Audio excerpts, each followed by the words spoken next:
Oke ya, bismillahirrahmanirrahim. Kita mulai perkuliahannya bahwa SWOT itu dibagi dua, analisis SWOT itu. Yang pertama SWOT yang hanya sampai deskriptif aja. Artinya melakukan analisis strength sampai ke threat ya eksternal itu hanya pada deskriptif aja tatarannya. Pak, deskriptif aja gimana? Hanya sebagai pembagian ke kuadran, 4 kuadran, lalu kemudian menjelaskan, menganalisis dari mulai kelebihan, kekurangan ya, terus kemudian peluang dan ancaman, lalu menuliskannya hanya sampai menganalisis aja. Nah itu namanya analisis SWOT. Dan selanjutnya sampai situ aja sebenarnya udah bisa gitu, udah bisa untuk menganalisis Pak, berarti saya punya kelemahan ini nih, lalu solusinya seperti apa. Nah sampai situ juga sebenarnya udah bisa. Namun lebih lanjut ternyata ada lagi yang tingkatan yang lebih tinggi yaitu dinamakan dengan SWOT matrix ya atau TOWS matrix. Itu dibagi-bagi ya, itu dibulak-balik aja tergantung ke kebiasaan atau apa namanya kebiasaan di tiap negara gitu ya, atau di tiap komunitas. Ada yang menyebutnya SWOT matrix atau ada yang menyebutnya TOW matrix ya di balik. Nah, sebelum lebih jauh membahas SWOT matrix, proses manajemen strategis itu ada 8 langkah yang harus dilakukan ya. Yang pertama, mengidentifikasi misi dan sasaran organisasi. Kemarin-kemarin kita udah bahas apa misi hidup kita gitu ya, dalam personal, lalu kemudian atau dalam bisnis apa sih misi perusahaan selama 5 tahun ke depan gitu ya. Sasarannya apa gitu ya, misinya ekspansi ke Singapura, misalkan sasarannya Singapura gitu ya, atau misinya mengembangkan atau menambah market share itu juga misi. Lalu kemudian mengidentifikasi misi yang pertama, yang kedua menganalisis lingkungan luar. Nah, lingkungan luar itu adalah eksternal ya. Kalau kemarin itu lingkungan luar itu SWOT-nya ya, opportunity and threat gitu, peluang dan ancaman. Mencakup lingkungan luar itu ekonomi, politik, sosial, budaya, pertahanan, keamanan, IT gitu ya, perkembangan IT gitu, dan itu yang dinamakan dengan lingkungan luar, artinya bukan lingkungan internal perusahaan. Ya, perlu teman-teman ingat nih, siapa tahu ada di UTS bentar lagi kan. Nah, terus yang ketiga, mengidentifikasi peluang dan ancaman gitu ya. Pak, bedanya apa analisis lingkungan luar dan analisis peluang dan ancaman? Kok berbeda poin gitu? Kalau lingkungan luar itu fakta-fakta yang lebih luas gitu ya. Misalkan lingkungan luar itu kondisi ekonomi dan politik di Indonesia sekarang jadi apa sih gitu ya, lagi apa. Lalu kemudian kondisi pertahanan militer Indonesia sekarang sedang apa gitu ya. Oh sedang damai Pak, berarti jadi opportunity gitu ya. Oh politik di Indonesia Pak sekarang banyak korupsi, itu menjadi ancaman gitu ya. Sehingga kalau teman-teman lihat banyak perusahaan elektronik dan telekomunikasi yang keluar dari Indonesia ya, manufakturnya beberapa gitu ya, juga otomotif itu karena salah satunya daya beli Indonesia yang menurun masyarakatnya dan terlalu banyak korupsi ya, sehingga mereka nggak dapat untung nih karena dipalakin terus gitu. Nah, jadi bedanya kalau analisis lingkungan luar itu fakta yang lebih umum ya, yang kemudian nantinya akan dilanjutkan menganalisis dari analisis lingkungan luar itu ke analisis peluang dan ancaman. Itu urutan-urutan dalam proses manajemen strategik gitu. Lalu yang keempat, menganalisis lingkungan internal, sumber daya organisasi gitu. Ketika kondisi luarnya sudah seperti ini, sudah tergambar bahwa misalkan teman-teman nih mau usaha frozen food gitu ya, usaha frozen food, mie ayam organik frozen food gitu ya. Teman-teman kan analisis eksternal dulu. Analisis eksternal dulu itu gimana infrastruktur pengiriman ya, eksternal kan, banyak pilihan pengiriman gitu ya. Terus kemudian daya beli yang tumbuh, terus kemudian tren frozen food, apalagi yang sehat juga sedang tumbuh dengan baik gitu ya.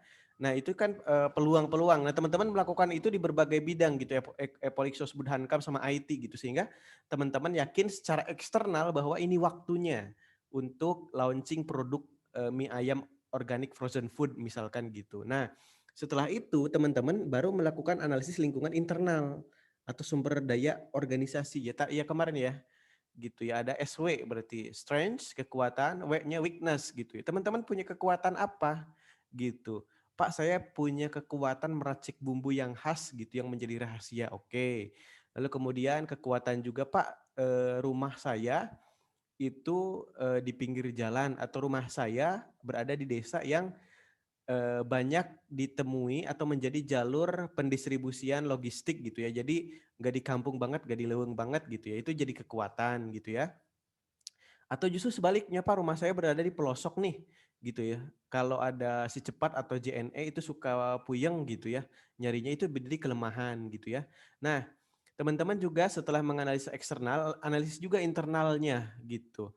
Sehingga dari opportunity yang didapat dari eksternal, teman-teman juga bisa memadukan dengan apa yang ada di internalnya. Oh, ternyata solusinya ketika rumah saya berada di pelosok, namun saya punya kekuatan untuk membangun brand dan mereknya udah lumayan terkenal juga di lokal gitu ya, di lingkungan tetangga dan rasanya juga enak kata tetangga gitu ya. Ingat kalau pengakuan itu dari orang lain bukan kita sendiri ya.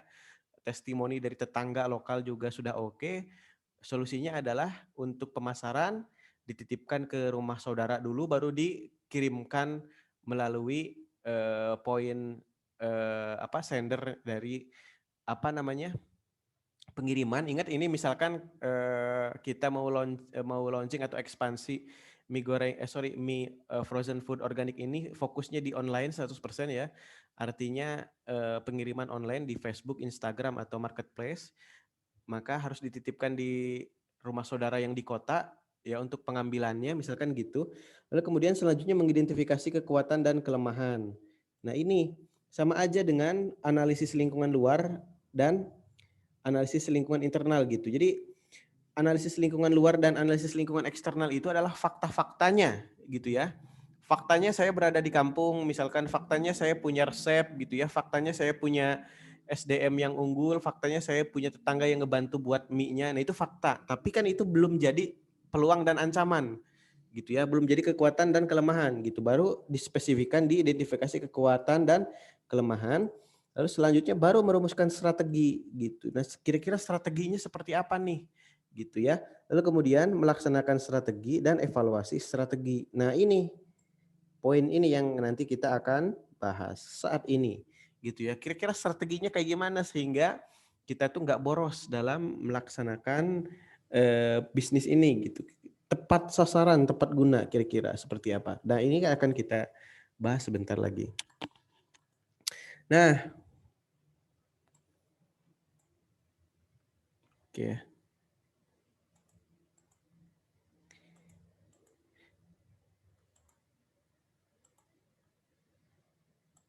Oke, daftar hadir silahkan di kolom diskusi atau pertanyaan silahkan.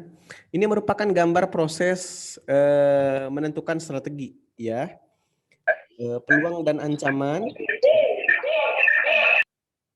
Ada analisis lingkungan luar ya, identifikasi misi dan sasaran yang tadi ya, gitu ya, sehingga merumuskan strategi, melaksanakan strategi dan evaluasi strategi. Jadi merumuskan strategi itu ketika teman-teman nih mungkin dulu atau sekarang mungkin di Kuningan apa ya, ada okpukat gitu ya, tapi okpukat juga kalau misalkan dibandingkan dengan kuliner-kuliner anak muda yang dulu ada bakso bujangan atau misalkan nasi goreng mafia gitu ya kalau di Bandung, itu kan kalau nasi goreng mafia itu belum juga di launching gitu ya, masih persiapan, orang-orang udah pada ngantri gitu.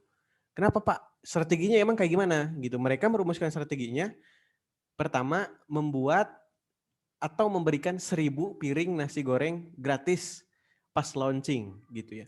Pak, rugi dong ya? Enggak gitu ya, namanya bisnis ya, namanya bisnis masa perkenalan atau introductions ya. Teman-teman sudah lihat video animasi saya soal produk life cycle mungkin ya. Itu yang namanya bahasa sederhananya dalam jangka pendek rugi itu nggak masalah gitu ya.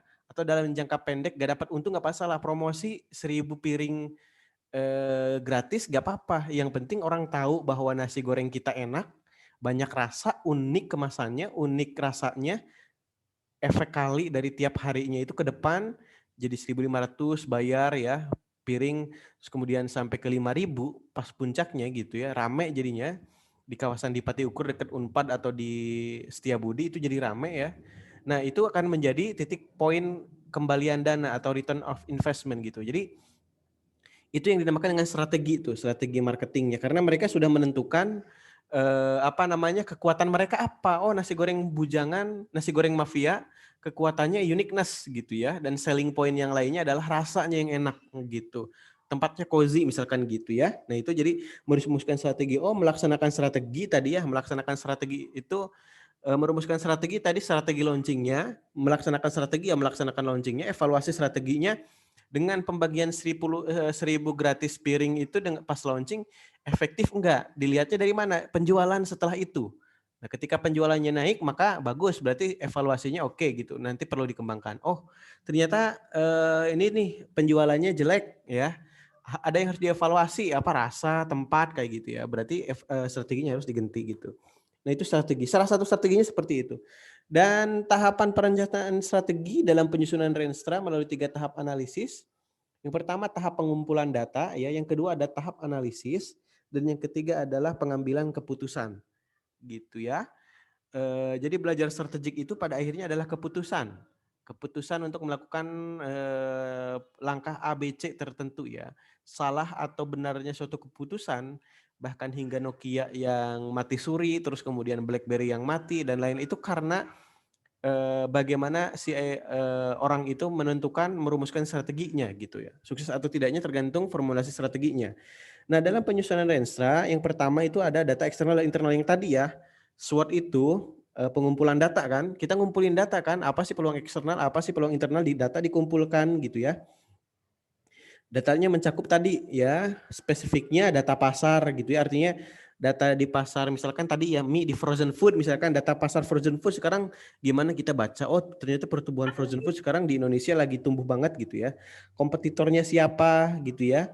Adakah komunitasnya yang penyuka frozen food ya, biasanya emak-emak penyuka frozen food gitu ya. Ada pemasoknya siapa aja gitu ya, pemerintah mendukung atau tidak gitu, kebijakannya gimana dan stakeholdernya seperti apa, orang-orang yang berkepentingan seperti apa sih terhadap dunia frozen food misalkan kalau kita mau ngelanjutin yang tadi ya, contohnya yang mie organik frozen gitu ya.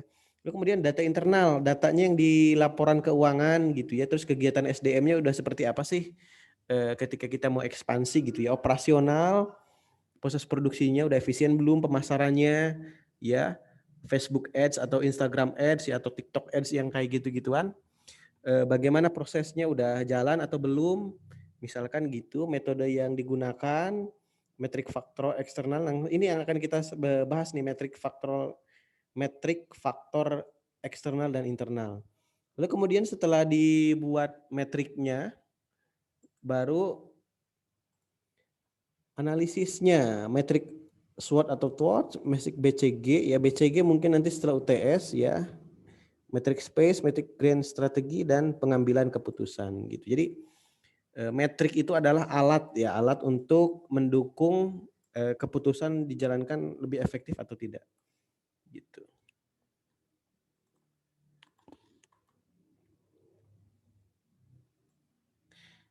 Nah, dalam identifikasi kekuatan, kelemahan, peluang dan ancaman diperlukan alat bantu analisis SWOT. Yang kemarin kita udah bahas. SWOT memungkinkan perusahaan mengambil keunggulan kesempatan dalam menghindari ancaman. Kemarin juga kita udah bahas. Analisis SWOT juga membuat perusahaan menekankan kekuatan dan melunakkan atau mengeliminasi kelemahan dalam SDM dan organisasi ya. Gitu. Lalu kemudian analisis SWOT menjadi dasar untuk menentukan corporate profile di mana perusahaan akan bersaing dalam suatu bisnis atau industri. Jadi basically ada di SWOT analisis gitu ya. Memang SWOT kelihatannya sederhana gitu, cuman SWOT dibuat kuadran jadi 4, cuman keunggulan SWOT itu bukan pada alatnya, tapi bagaimana orang menjalankan atau menganalisisnya secanggih apa, sebrilian apa sehingga tepat gitu menganalisis SWOT-nya gitu. Siapapun mungkin bisa menganalisis SWOT ya, tapi siapapun belum tentu bisa menganalisis SWOT dengan sempurna gitu ya, dengan jeli, dengan rinci, dengan telaten gitu, sehingga teman-teman perlu banyak berlatih ini, di mana nanti teman-teman dihadapkan harus buka bisnis, menjalankan bisnis orang tua dan lain-lain gitu ya. Maka latihan menganalisis SWOT serinci mungkin itu wajib untuk dilakukan agar kita terbiasa gitu melihat sesuatu yang jeli, apa yang tidak dilihat orang lain kita bisa melihatnya gitu. Oke.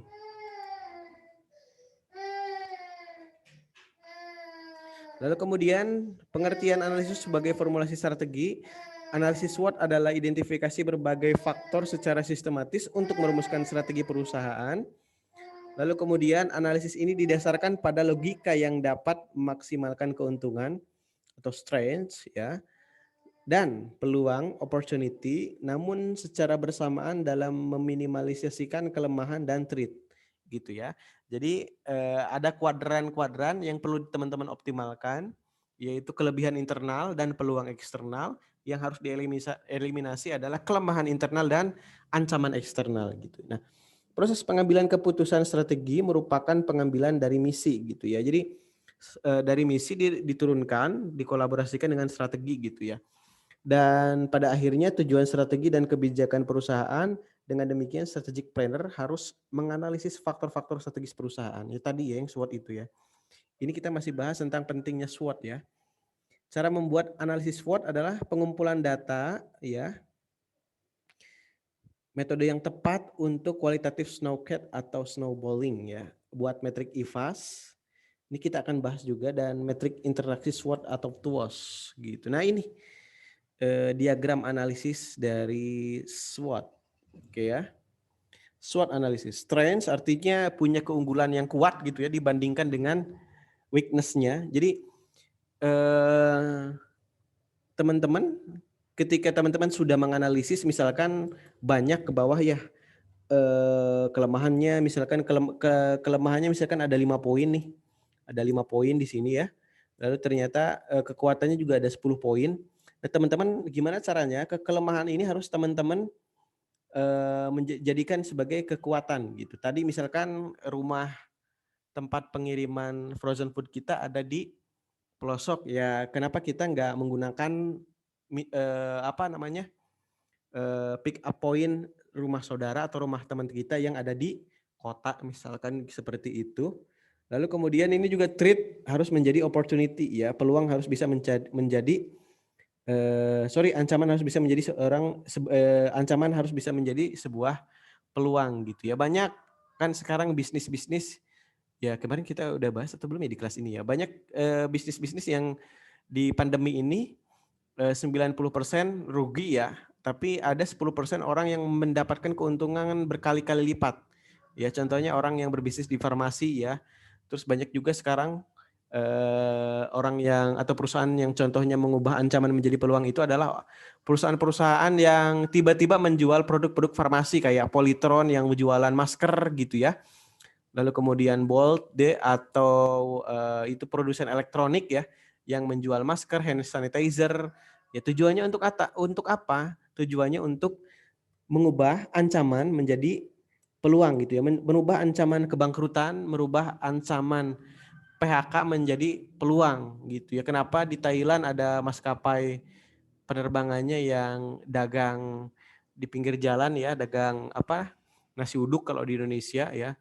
Banyak banget sekarang yang ekstrim-ekstrim dilakukan untuk mengubah ancaman jadi peluang. Karena ancaman dari COVID ini sangat mematikan khususnya dalam bisnis gitu ya. Makanya tak heran orang-orang menutup yang namanya gengsi sebesar apapun perusahaan itu. Mereka memikir keras bagaimana mengubah ancaman jadi peluang dengan bisnis-bisnis yang justru di luar nalar gitu ya. Mana ada gitu ya dulu perusahaan maskapai gitu ya, dagang gorengan di pinggir jalan kan nggak ada gitu ya. Sekarang ada. Nah, seperti itu ya kondisinya. Itu SWOT analisis, contoh dari mengubah threat menjadi opportunity gitu ya. Jadi data-data yang teman-teman buat atau kumpulkan kemarin sudah SWOT ya kan, sudah menye-SWOT diri sendiri. Data-data itu harus dibuat menjadi solusinya apa gitu ya. Ketika teman-teman sudah melis ada threat dan weakness di perusahaan atau di diri teman-teman, bagaimana solusinya? Gitu, solusinya itu harus di shifting dari kanan ke kiri gitu. Nah, gitu ya. Nah, diagram analisisnya jadi seperti ini teman-teman. Jadi SWOT itu S-nya di sini ya, garis horizontal, W-nya di sini kanan, O-nya itu di sini, T-nya itu di sini gitu ya. Ini udah masuk ke metrik nih. Ini dasar rumus metrik dari SWOT gitu ya. Ketika masuk ke kuadran 1 itu adalah strategi SO gitu ya. S itu adalah strength ya. O itu adalah opportunity. Ketika kekuatan gitu ya dan peluang ya itu dominan gitu ya. Strength and opportunity itu dominan, maka dia masuk ke kuadran 1 gitu saya strateginya gitu ya. Tapi ketika yang dominannya itu adalah kelemahan, weakness gitu ya. Tapi peluangnya tinggi gitu ya. Oh, tapi kondisinya gini, kalau kekuatannya misalkan kekuatan modal ada, produk bagus gitu ya, brand dikenal gitu ya, opportunity-nya bagus, ya udah jalanin strateginya strategi 1 gitu, kuadran 1 gitu. Tapi misalkan oh brandnya lemah nih, banyak kompetitor pula gitu ya, terus kemudian SDM gak solid, itu kan jadi weakness ya, weakness. Tapi peluangnya gede nih di industri itu, nah itu masuk ke kuadran 4 ya, WO ya, strategi WO yang perlu diingat itu adalah strategi SO, ST, WT, WO gitu ya. Lalu kemudian ketika ketika kekuatannya, keunggulannya bagus gitu ya. Artinya perusahaan itu dikenal dengan perusahaan yang unggul tadi ya, banyak kelebihannya, brand, modal, produknya oke, tapi ancaman gitu ya. Ancaman kan kebalikan dari peluang kalau di eksternal gitu. Ancamannya juga tinggi gitu. Ancamannya apa? Covid gitu ya. Sebagus apapun misalkan produk elektronik, tapi kalau orang-orang nggak pada mau beli karena nggak ada duit, itu kan jadi threat juga gitu ya. Sebagus apapun misalkan maskapai pelayanannya, tapi kalau orang-orang dipaksa untuk tidak boleh berpergian ya gimana lagi gitu ya. Nah itu kan jadi ancaman gitu ya. Kalau teman-teman menganalisis satu perusahaan ternyata yang dominannya itu kekuatan internal, namun di eksternalnya itu ada threat atau ancaman, maka dia masuk ke kuadran 2 yaitu strategi ST gitu ya, bukan ST12 yaitu namanya grup band gitu ya. Dan yang terakhir, ketika teman-teman ini paling ini ya,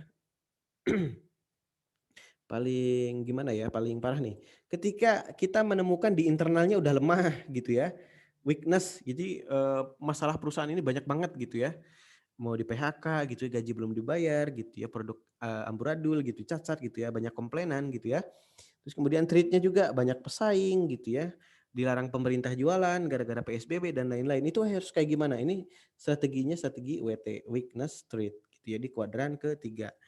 Nah, ini adalah diagram analisis SWOT ya. Kan kalau kemarin yang SWOT aja itu cuman nganalisis ya S apa aja gitu ya, W apa aja gitu ya. Nah, ini adalah kelanjutannya gitu. Jadi cari mana yang paling dominan di internal dan eksternal gitu ya.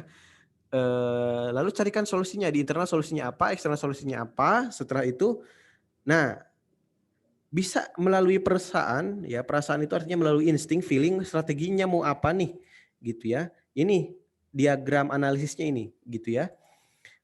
Ini perlu di teman-teman apa namanya pahami ya gitu untuk strategi SWOT-nya, metrik SWOT-nya ini. Oke. Lalu setelah teman-teman paham ini jangan sampai ketuker ya, di atas O, di bawah T itu artinya vertikal, itu artinya eksternal, kemudian S dan W itu strength and weakness itu artinya itu adalah kondisi internal ya. Lalu kemudian setelah ini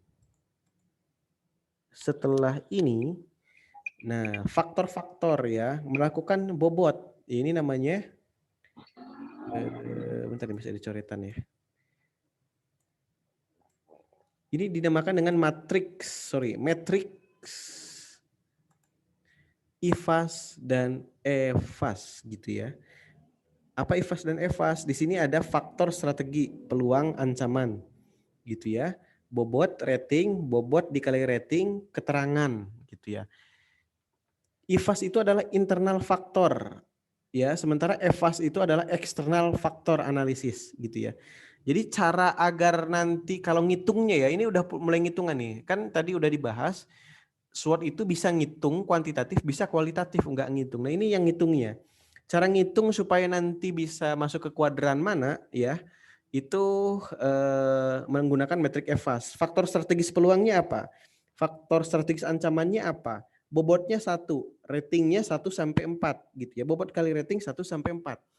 Ini artinya untuk menemukan rating ini kita harus mewawancara gitu ya pihak-pihak terkait stakeholdernya gitu ya untuk menentukan keluar nanti angka-angka ini gitu ya, keluar wawancara eksternal atau internal. Internal pimpinan perusahaan, eksternal ke pemerintah gitu ya, misalkan sebagai regulator ya, atau ke pasar ya, ke konsumen ya, tanya-tanya gitu ya, apa kelemahan kelebihan produk kita gitu ya. Nah ini namanya IFAS dan EVAS matrix gitu ya. Ini teman-teman sudah pelajari mungkin ya soal pembobotan. Jadi bobot 1 itu standar, ratingnya 4. Misalkan peluangnya sekarang nih, peluangnya IT atau pengiriman online lagi tinggi, berarti skornya 4 gitu ya, bobotnya 1. 1 kali 4 sama dengan 4 gitu ya, itu berarti faktor dominan misalkan gitu ya, itu jadi peluang. Jadi peluangnya misalkan tadi udah di listnya ada 15 peluangnya, nah baru dibobot di sini, ancamannya ada 5 dibobot di sini gitu. Jadi pernyataan dari analisis SWOT yang sebelumnya gitu ya, dibobot ya, dikali rating. Nah, lalu tahu rating dan bobotnya gimana Pak? Diwawancarakan ke orang yang ahlinya gitu ya. Bisa ke pimpinan, bisa ke akademisi, ke dosen ya, atau misalkan ke regulator ya, bukan regulator gas ya, tabung gas bukan. Tapi regulator itu adalah penentu kebijakan ya, pengatur gitu ya. Sehingga nanti dikeluarkanlah bobot metrik ini. Nah, ini juga yang dinamakan dengan IFAS-nya, bisa di screen capture ya, atau nanti ini saya upload ya. Nah, ini IFAS dan EVAS ya sama ya. Jadi setelah dilakukan analisis faktor, nah baru adalah metrik interaksi SWOT gitu. Strength, jadi nanti skornya berapa gitu ya. SO, ST di sini, weakness, WO, WT di sini gitu ya. Jadi nanti keluar di sini angkanya gitu ya dari hasil penjumlahan yang tadi gitu ya. SO ya alternatif keluar alternatif selanjutnya SO adalah memanfaatkan seluruh kekuatan ya untuk merebut dan memanfaatkan peluang strategi pertumbuhan agresif gitu ya. BCG-nya belum ya nanti ya. Kan kekuatan ditambah dengan peluang jadi agresif, lebih agresif gitu ya. Itu ya kalau dia masuk ke kuadran 1. Pilihan strategi ST gitu ya dipilih ketika meskipun menghadapi ancaman tapi masih memiliki kekuatan secara internal gitu ya, strategi diversifikasi produk dan pasar. Jadi ketika kekuatannya dominan gitu ya, ketika kekuatannya menang dibandingkan kelemahan tapi threat-nya ancamannya juga banyak gitu ya, maka strateginya adalah menghadapi ancaman dengan melakukan strategi diversifikasi produk gitu ya, artinya membuat produk baru dan pasar baru gitu ya. Kalau yang tadi yang SO itu agresif kemana gitu ya, kemana-mana gitu strateginya. Kalau ST itu adalah ketika kekuatan bertemu dengan ancaman gitu ya, maka strateginya adalah membuat produk baru dan pasar baru gitu ya. Namun ketika strateginya WO artinya dia masuk ke kuadran ketiga tadi ya, hasil ngitung ternyata WO nih perusahaan ini gitu ya, memanfaatkan peluang dengan meminimalkan kelemahan gitu ya.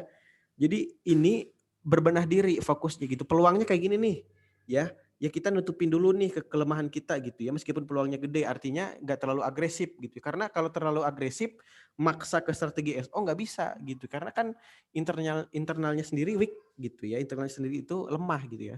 Dan yang terakhir WT udah lemah gitu ya, terancam pula gitu. Meminimalkan kelemahan dan menghindari ancaman gitu ya. Strategi defensif ya. Strategi defensif itu bisa jadi tidak jualan dulu ya, atau melakukan strategi aliansi gitu ya, rebranding dan lain-lain. Oke, analisis dan pemilihan sesuai dengan sasaran dan tujuan, berorientasi pada tujuan jangka panjang ya. Ingat kalau buat visi, misi itu jangka panjang dulu ya. Lalu kemudian membangun alternatif strategi, kira-kira alternatif strateginya apa aja. Pilih strategi yang berkelanjutan dapat dikembangkan untuk mencapai tujuan dan misi perusahaan. Oke ya, mungkin next meeting kita akan case studies ya soal ini. Nah, mungkin sampai sini dulu untuk pembahasan kita soal strategi SWOT. Nih teman-teman wajib untuk membaca ya, baca-baca soal strategi SWOT karena ini penting untuk personal, untuk diri sendiri ataupun untuk kerjaan nanti ke depan dan ini sangat powerful untuk kita melakukan evaluasi bagi diri kita masing-masing setiap semester ya. Gitu. Apakah kelemahan kita benar-benar sudah kita tutupi atau malah justru nambah gitu ya di bulan ini dan bulan depan. Oke, sampai sini ada pertanyaan silahkan disampaikan. Jika tidak ada kita tutup ya.